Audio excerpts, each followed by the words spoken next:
Welcome to Badaboom. I'm Chris. On today's episode of the podcast, we have on Marc Bernardin, the writer of Messenger, The Legend of Mohammed Ali, a biographical graphic novel about the iconic boxer. Known for his work in TV and as the co-host of the Fatman Beyond podcast with Kevin Smith, Bernardin talks about the challenge of presenting the story of the greatest of all time in graphic novel form. Bernardin also discusses how working in journalism, TV, film, comics, and video games has inspired his creativity. Listen in and bada boom. Hey, Mark, how are you? I'm doing extraordinarily well. How are you? I'm good. But I'm glad you're on today. We get to talk about a really great project you're working on, Messenger, The Legend of Mohammed Ali. Tell me about, how did that start and, what brought you on? Well, it started because I've been talking to an editor over at First Second about a project that never got off the ground. Not because I didn't want to, not because she didn't want to, just, there's a dozen ways that things don't happen and only one way that things do. And so that project just, it was never right for First Second and eventually would land it someplace else. But the conversations we had were good and were strong, and I liked working with her, and I liked the way she thought, and I guess she liked the way that I thought, and then she said, "Hey, so we have this other thing, and I'm looking for a writer, and I'm looking for a very specific." It was like Liam Neeson. It was like a specific set of skills. I have a very specific, I have a narrow target that I have to hit. I'm looking for somebody who has journalistic chops, has a journalistic background, who knows how to write comic books, and who likes sports. And that is, there's maybe 8 of us who fit all of those bills. And she's like, and it also couldn't hurt if this person was a person of color. And she wouldn't tell me what it was at first. It was just like a very, very, very famous athlete. And I think my first guess was Jackie Robinson. But then I was like, no, it's Ali. And so, the lawyers and the agents and whatever did their work, and they made a contract, and then I kind of went to work and then got incredibly afraid of it because Muhammad Ali's life is massive. You could fill 5 or 6 different graphic novel volumes of his life if you included everything that happened to him, everything that he went through, every fight that he fought, everything would be a bit too much. And so I think I stared at the blank screen for about a year. And then I saw the Steve Jobs movie. Then I saw the Aaron Sorkin structure and the Danny Boyle direction, which, if you remember that movie, it is all about 3 product launches in Steve Jobs' life. And how each of those moments helps to illuminate who he was as a person. And I was like, oh, okay, what if we kind of steal that? What if or pay homage to it, whatever you want to say. And so what if we structure it as a fight? What if it's 10 rounds and each round is a different sort of moment in his life that we can use to illuminate who Cassius Clay was and then who Muhammad Ali was? Yeah, I mean, that's awesome. And that's a great thing to draw inspiration from.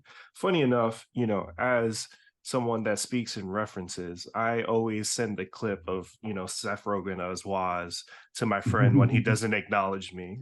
But just say thank you to the Apple II team. Well, what's so hard about that?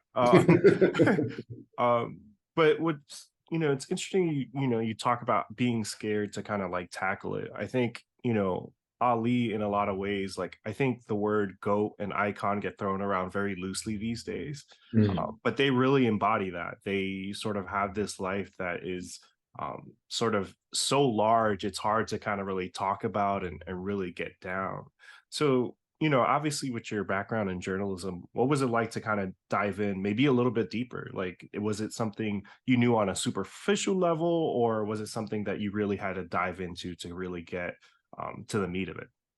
I mean, I knew the thing about Ali is that he was maybe the most famous person on the planet for the 20th century. Like, period. Like, the Beatles wanted a picture with him, not the other way around, is how famous he was. And he was born and he thrived at a time where fame was real. You know, like, it's not Instagram follower fame. Yeah. It's not whatever fame. It's, you know, he could not walk across the street of Harlem without stopping traffic. Like, that's how famous he was. And, you know, no internet, you know, radio and like newsreel footage and the beginnings of TV.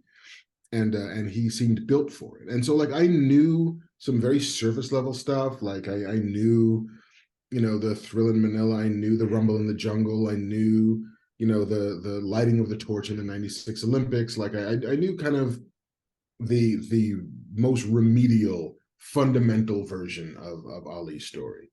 And so it definitely required some reading, some watching, some listening, some, you know, deep dives and finding the biographies that made the most sense to read. And, like, thankfully, because he was as famous as he was, most of his old fights are on YouTube, so you can watch that stuff. You can see old news clips of him. You can see some of the old Howard Cosell interviews. Like, all of that stuff is readily available. And so I just kind of immersed myself in it for a little bit and discovered the things that, like, the stories behind the stories that I knew, and then a bunch of stories that I'd never heard before.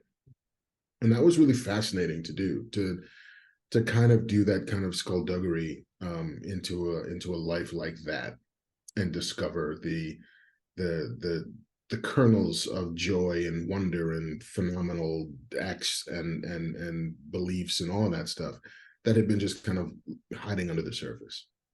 Yeah, and it sounds like you had a very grounded approach to it. Like, was it hard to kind of not get into, because he is almost like, you know, a comic book character in the way he stands amongst, you know, all athletes, all celebrities, you know? So was it hard to not get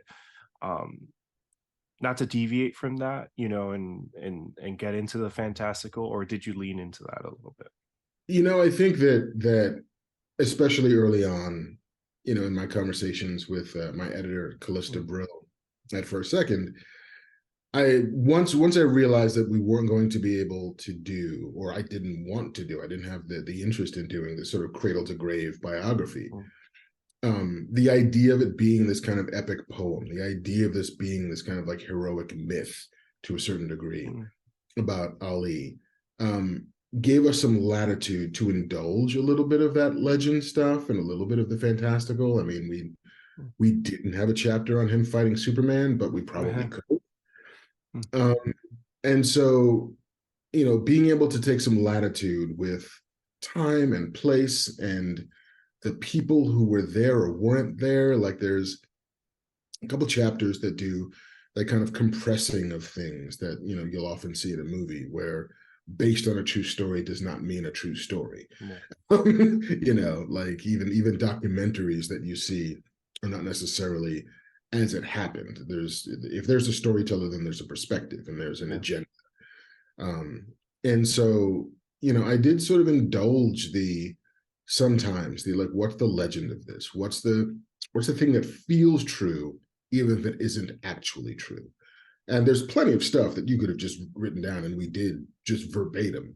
This is what happened, and it feels remarkable, you know. And then there's stuff that just felt like, you know, did he really toss a gold medal into the river because he couldn't deliver the lunch counter? Like, he's said it both ways. Like, the reportage goes both ways. Like, is it true? Is it not true? Is it just a great story? And if it is just a great story, doesn't that still have some impact? Doesn't that still bear inclusion, even if it feels real but isn't? And so that was kind of the guideposts, you know, the North Star that I was trying to follow. Like, what feels real in that it tells us something about this man. And then if it does, and hey, even better if it squares with reality, but even if not, if it illuminates him in an important way, then it's worth considering including. Yeah, I think those stories are important, especially when it comes to athletes. It's like, those stories you hear about Bo Jackson, you know what I mean? It's Yeah. about as important as the stuff he actually did on the field. It's like, did Bo really could he really sling a bow with his feet? It's like those kind of moments really kind of add to the myth and the legend. Um Mhm. and what was it like writing it? Because I think what's really interesting about you is that you really do hit all those marks. You've been in journalism, you've written TV, film, comic books. Like at this point in your career, what was it like to dive into something like that? And how did you really use all those tools you've acquired over the years? It is the longest thing I've ever written. Mm, Um, like I've written screenplays for movies, those tap mm, out at about 100 and 110 pages. I've written, single issues of comic books. I've written original graphic novels, but at like 220 some odd pages, this was the biggest slab of anything that I've ever been responsible for. And so it was a matter of pacing, you know, mm. like, all right, you got to keep your energy up, you got to keep going. Thankfully it's chapters, so you can just kind of zero in on each chapter and kind of discreetly start to hammer away at things.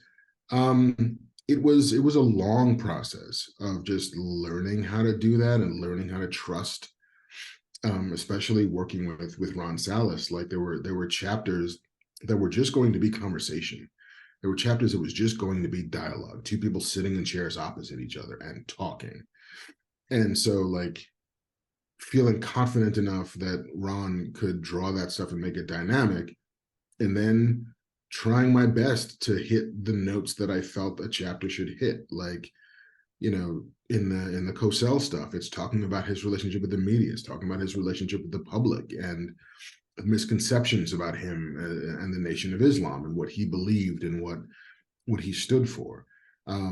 In the Esquire magazine chapter, like it's actually a very still, quiet chapter because a lot of that is in Ali internalizing the beginnings of his fracture with the Nation of Islam because they were willing to use him as a marketing tool.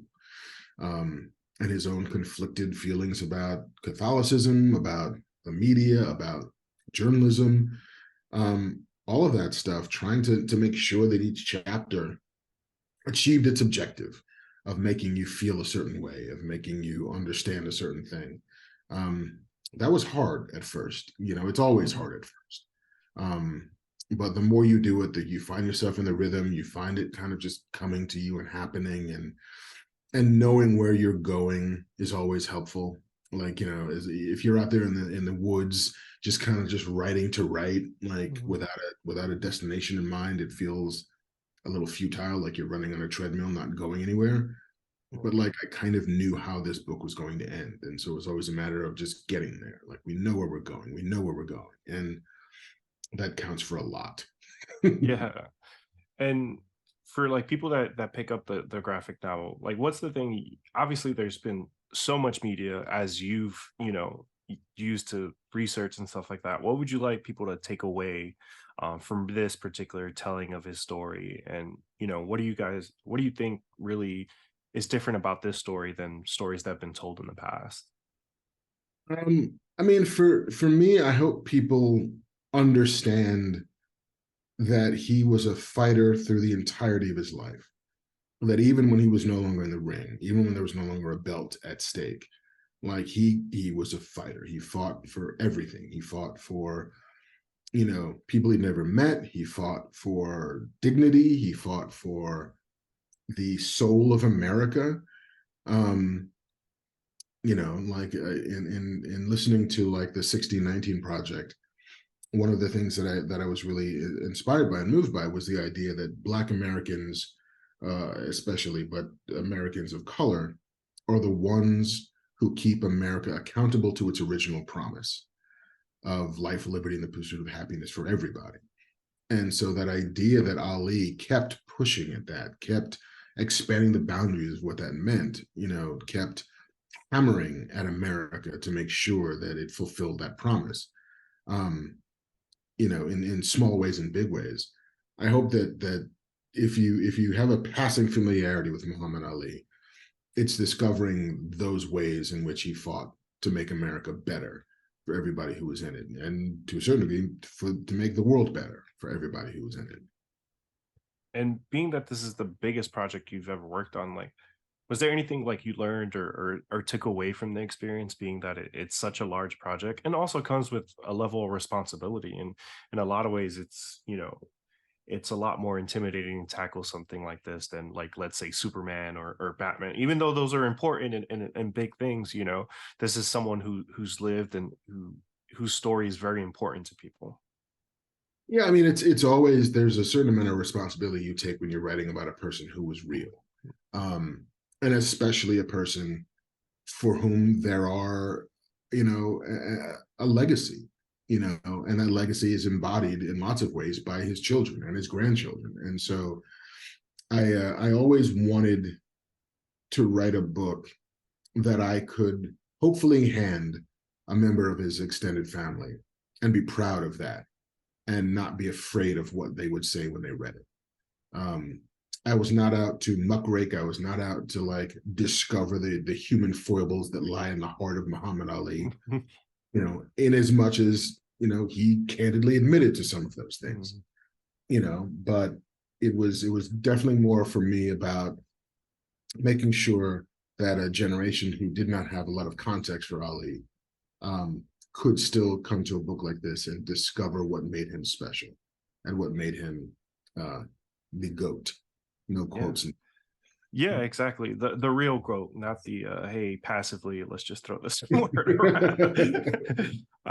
But and again, like, going into like how many things you're into, like what's it been like sort of having this and then also still being able to pursue things like, I know you're working with Distillery on a book, the film aspect, the TV, and then also like, you know in terms of, I know you're working on a game, like what's that been like, being able to be a working writer and be able to pursue all these different things? I think for me, like when I went to school for journalism, the most exciting thing was being like, oh my God, I don't have to pick anything. Like I could tell this story, I could tell that story. So, in a lot of ways, you're an inspiration in terms of like what you've been able to do, and pursue things you love. So what's that been like to be in a position where you could write a book about Muhammad Ali, but then also, write a game about Black Panther? It's funny, when I was a journalist, I love being a journalist, and I still do love it. I get to kind of poke at that or scratch that itch every now and again.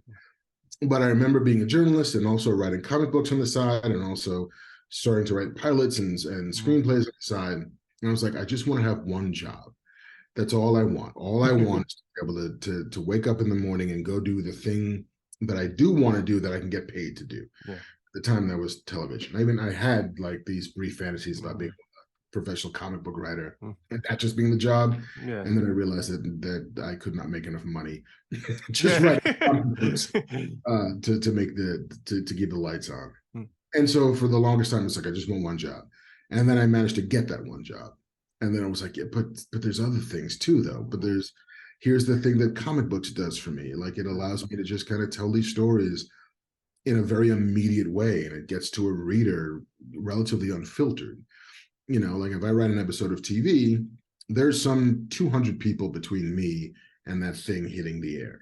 There's my fellow writers and the staff, there's my boss, the showrunner, there's the network, there's the studio, there's the hundreds of people who were involved in making it, whom have a separate perspective and a different, view on what the work is, and all of which is great. Like, I love the process, but it does have a way of kind of, if you were telling a particularly pointed episode or a story, it does soften that point a little bit, just because that many people pass their hands over it.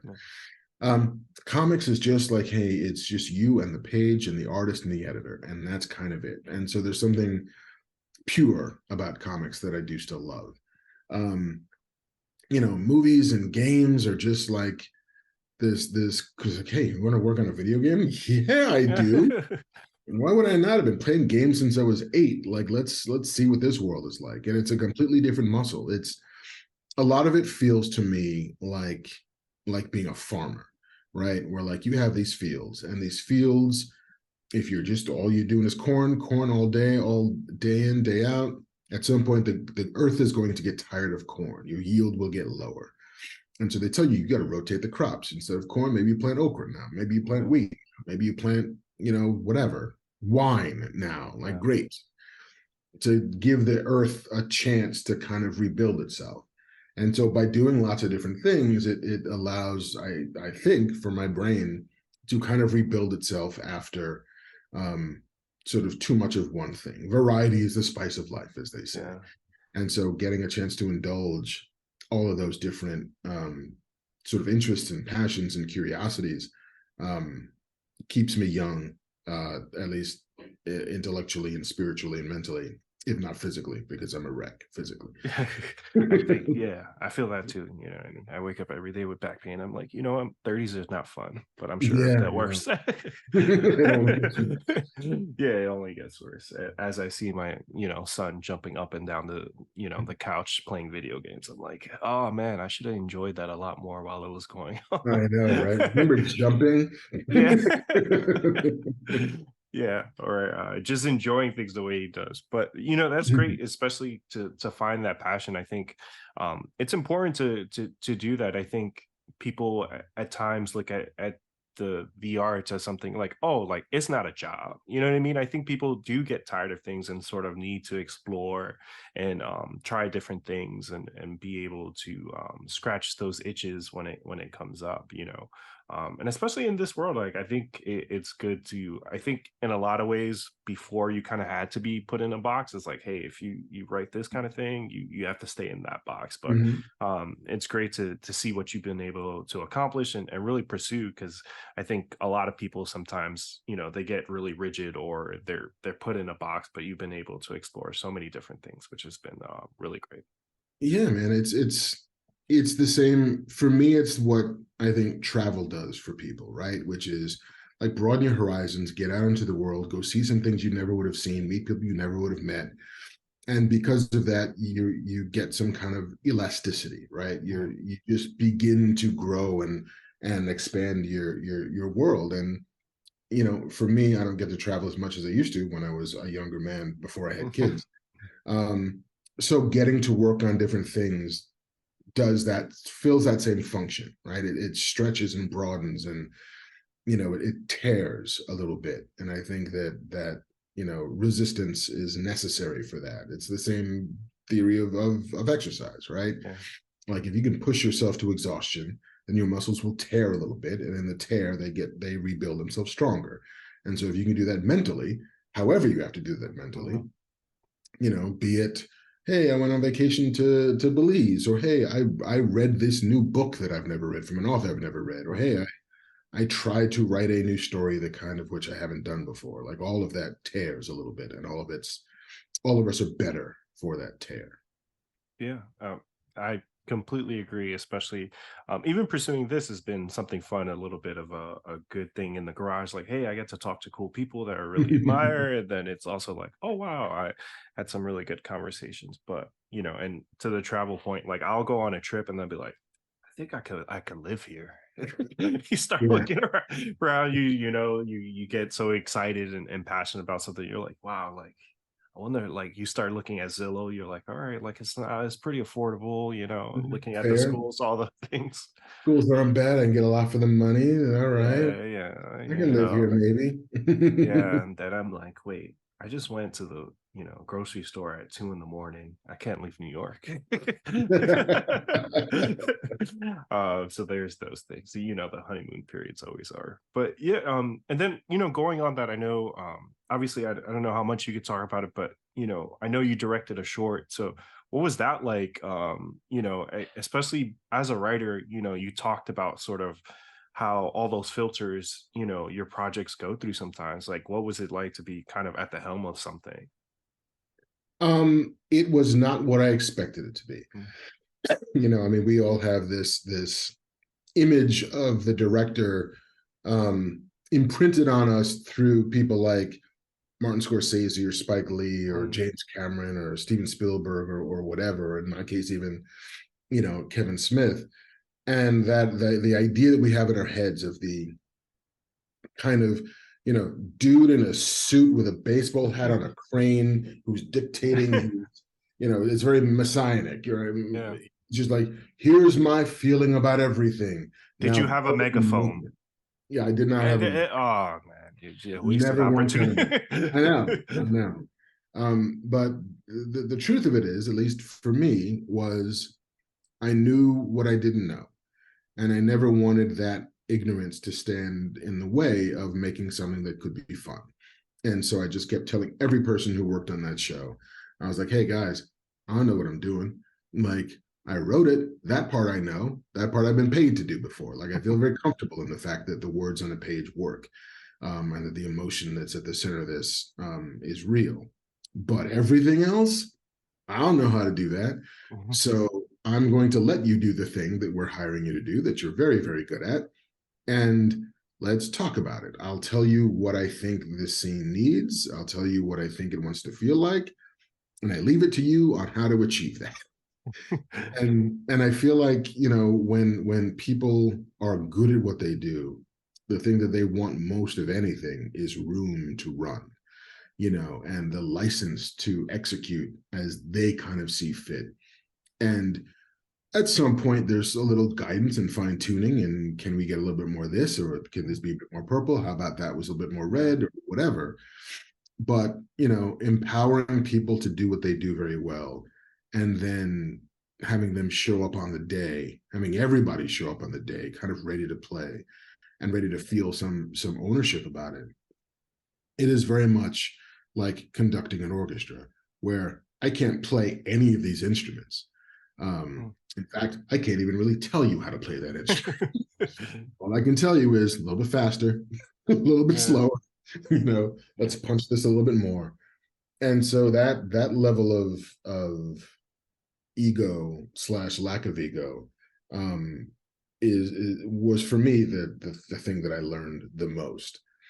Which is, not to say it was a super huge surprise to me, but like, just letting people do what they do and do well and getting out of the way. The job is hiring the best people that you can hire, and then letting them do the thing you hire them for. And especially actors. Like, I've always had a soft spot in my heart for actors, but watching very good actors do what they do is like a kind of magic, and a kind of magic that they can replicate and that they can modulate. And it's kind of remarkable to see them conjure that kind of thing out of thin air. And so half the time I just sat there watching. Like, right, yeah, cut. That was great. Oh wait, you guys are waiting on me. Yeah. Oh shit. All right, we move on. I swear. No, it was amazing. Thank you. So yeah, I mean, the process was incredibly rewarding and completely exhausting. And if you'd asked me on day one if I ever wanted to do it again, I'd say no. But if you asked me on day 5, after we wrapped, I'd say I can't wait to do it again. Just because it's, when it's all working and when you have everything you need, it's the most fun. That's awesome. And it's great that you got that opportunity again to explore that. I think it's important to see those things, and especially like to see the other side, to understand like, hey, like this is what works, this is what actors like, this is what some actors don't like. It's like, wow, I didn't know like that would be annoying, but I guess it is, when you're on the other side of things. For real. And like, it was one of the reasons why, kind of subconsciously, I didn't even really put words to it at the time, but one of the reasons why I wanted to make a short, wanted to be on a set, was because as a TV writer, in the current economy and the current model of the way we make TV, I don't get to spend a lot of time on set. I don't get to cover set is the phrase that we use, or produce your episode, which is vital, which is knowing how to talk to other department heads, knowing how to have conversations with actors about the story, knowing how to have conversations about the director about the story, learning how to make sure that the thing that the showrunner wanted it to feel like, the show feels like. And it's an invaluable set of skills that, because I've been in lots of rooms that were 20 weeks or less, that were quote unquote mini rooms. because lots of the shows that I've worked on have been big budget kind of genre things that did not shoot where we wrote them. Yeah. It's like, hey, so we wrote this show in LA and we're going to shoot in Prague. Now, do we have enough money to send it to Prague? No. No. So we'll send you a postcard from Budapest. yeah. So we can't send you to set. We can't help give you this set of skills that you're going to need when the time comes to run your own show. And so I think that doing the short was my way of kind of crash coursing myself in what it was like to be on set and what it's like to kind of be at the center of those conversations. And that's, which is a big reason why the Writers Guild is on strike right now. No, and it's important. I think as a job, you have to have some career path. You know what I mean? If you're staying in a room, you're not building those skills. And especially being on a set, it's just like managing anything. There's people, there's egos, there's, a pace to it. You know what I mean? You have to learn like how to have certain conversations. Sometimes some tough conversations have to be had, which I'm sure is a lot easier to have in a writer's room where you see the same people all the time. But, you may have an actor on set for 1 day, 2 days, you know what I mean? And those are, or it might be the lead of the show, like exactly. who they're never going to get rid of, power over, and so you have to have a conversation to try and guide a person who does not want to be guided into a place where they don't want to be guided into, but that's the job. And so how do you converse with people? How do you negotiate with people? How do you gently convince a person that the highway is not the best way to take, whereas their way it's also not going to lead us to the promised land. And so all of that stuff is necessary and all of it is crucial. And so learning it became one of the big reasons why I wanted to make that short. Yeah, that's awesome. And I'm glad you're able to make it, because I think sometimes you have to seek those experiences to really get them, and especially being that they're not being afforded to a lot of writers, and that's why you guys are on strike. And it is frustrating to see that, because I think you see the way showrunners are kind of looked at these days, and it's like, how did they get there? It's like, well, they didn't just come out the womb a showrunner. It's like they built skills. There's a like, hey, like you can have instructions, but you have to have that hands-on experience. It's like that frustrating job market where it's like, master's degree with 10 years of experience. It's like, wait, how am I supposed to get experience? It's like entry level 5 years of experience. It's like, wait, what?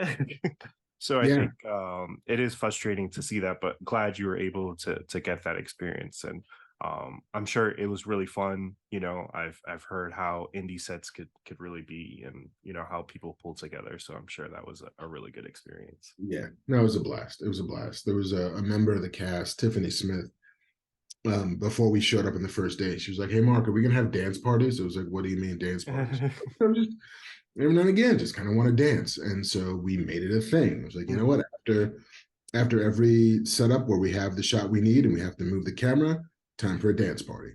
And it got to the point where, like, my first AD, and the first AD, the first assistant director, is the sergeant of the set. Their job is to make sure that we hit our schedules, to make sure that everybody's where they need to be, make sure that everybody's in hair and makeup where they need to be, in wardrobe where they need to be, make sure the camera's where it's supposed to be, so that the director can walk on and say action.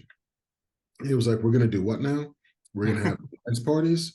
How much time is this? I just saw him watching the clock, being like, are we going to eat 10, 15, 20 minutes there with these dance parties? And by the end of it, he was like, Mark, I think we might need a dance party here. Right. Then let's have a dance party. Thank you, Kyle. And then, I can't forgive myself if I don't get to ask you about, you're brought it up a little bit earlier, but, you're working on a Captain America Black Panther game. I love single player experiences. I love Amy Hennig games. So what was that experience like? And obviously you can't talk about too much because only a teaser was revealed, but is this your first game? And if it is, like, wow, what a project to work on. Yeah, like it is my first game being part of the kind of narrative design team. I did about 5 or 6 years ago. I did write some dialogue for a game called State of Decay. I think it was State of Decay 2, which was it was, I'm not going to say the worst writing I've ever done, because that's not fair to it. Yeah. Because all that the job required was, hey, so this character, we need 8 different ways for a character to say hello. 3 ways to hello to a friend, 2 ways hello to a neutral person, 3 ways hello to an enemy or an antagonist. And it was 50 different variations on that. Hello, goodbye, I need supplies, I feel bad, I feel good, I'm yeah. And so just figuring out different ways for people to talk in a game that was all about sort of emergent storytelling, was all about just kind of, these random conversations that would lead to random stories, and you just needed dialogue prompts for actors to be able to read. That's all I had done prior to hooking up with Amy, which happened because I'm friends with Todd Stashwick, and Todd Stashwick had been working with Amy on a Star Wars game that never happened, and so they together were starting their work on the Cap Black Panther game, and I was lucky enough to get the nod of like, hey, this guy might be able to help, and it was an incredible crash course in learning how game narrative design works, specifically in that I've been playing games for most of my life, and so I thought that I knew how they worked, just as I had read comic books for most of my life and thought I knew how until I tried to write a comic book. It's always sobering to have somebody remind you, like, people have to play this too. Yeah. It's one thing to write an adventure that feels passive for an audience, but it can't feel passive for a player. They have to feel like they have, initiative and agency, and that the choices that they make affect the game. And, it's not open world the way, Baldur's Gate might be open world. It's not even like Assassin's Creed, where you can just like, I'm going to run around Constantinople and just people because it's fun. And it's like, there's definitely a story that needs to be followed, but like, how do you make a player feel like they're in control when they're not in control? How do you make story decisions also be active things that you can be doing with a controller? How do you, and all of that stuff was alien to me, and all that stuff. And if you had to have somebody to lead you through those woods, Amy Hennig is about as good a teacher as you can get. Yeah, I'd say that. I've learned a lot about games just playing the American. Yeah. So yeah, congrats on that. It's amazing, a super great opportunity. I can't wait to play it. Just because my son he's been playing Spider-Man, the PS5 game, like nonstop, because he loves trains, and then he loves Spider-Man. So there's a train yard in there, and he gets in there. So Spider-Man 2 is coming out this year, and then he's also a big Black Panther fan. So when that game comes out, I'm sure you have at least one $70 buyer, and it's a 4-year-old in New York. So, Excellent. I'm sure he will enjoy punching Nazis as much as the rest of us do. Oh, he will. But yeah, thank you for coming on again. You're such a busy person with all the projects we touched on. It was an absolute honor and pleasure to have you on and really break down the process and really be open about like what you love, which is great. I always love, part of creating this was to talk to people and their passions, because I think it's really inspiring to see how people create. And I really appreciate you coming on. No, man, this was super fun. So thank you for reaching out. Thanks for setting it. Thank you. And with that, bada boom. Bada boom. Thank you for listening to the Badaboom Podcast. Keep the conversation going with Chris and I on Instagram, TikTok, and Twitter. You can find us on all these places at Badaboom Podcast. Get into the comments on our YouTube channel. Let us know what you like about the show or what you'd like to hear from us in the future. Until next time, please subscribe to us on Apple Podcasts, Spotify, or wherever you listen. Thanks for listening.